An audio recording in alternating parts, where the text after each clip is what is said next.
আসসালামু আলাইকুম ওয়া রাহমাতুল্লাহ। নিউ টিভি বাংলা নিউজে আপনাদের সবাইকে স্বাগত জানাচ্ছি। আজ 13ই জুলাই 2026। সাথেই থাকছি আমি নূর আজিজা। বৃষ্টির সুযোগ নিচ্ছে অপরাধী চক্র।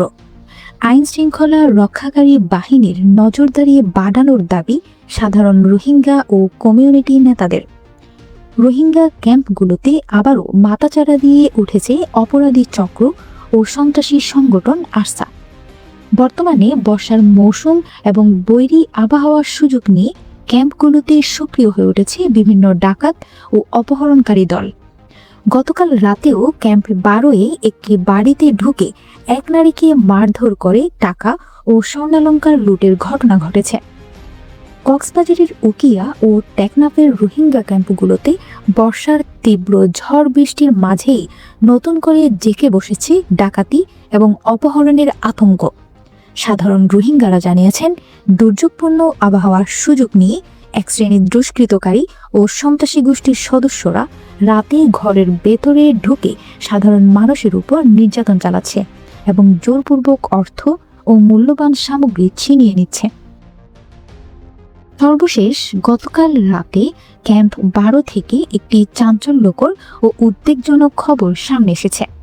প্রত্যক্ষদর্শী ও ভুক্তভোগী সূত্রে জানা গিয়েছে, রাতে সন্ত্রাসী সংগঠন আরসার একদল সশস্ত্র সদস্য স্থানীয় একটি বসতবাড়িতে হামলা চালায়।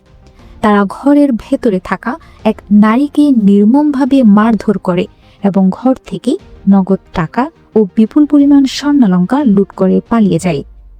ক্যাম্পের ভেতরের এমন পরিস্থিতিতে চরম উদ্বেগ প্রকাশ করেছেন সাধারণ রোহিঙ্গা অধিকার কর্মী ও মাঝিরা কমিউনিটি নেতা।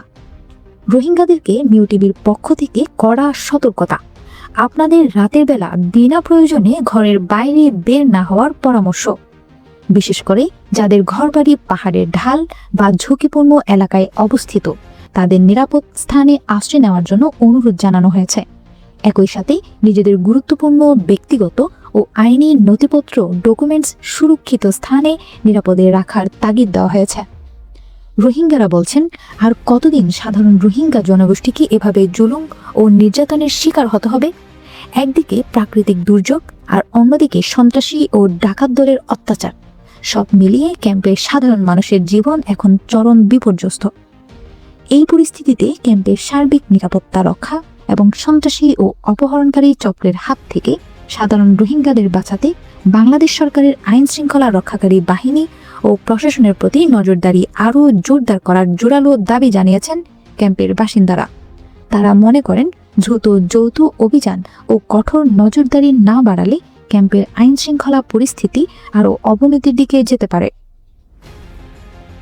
আজকের খবর এই পর্যন্ত। আসছি আগামী দিনের খবর নিয়ে।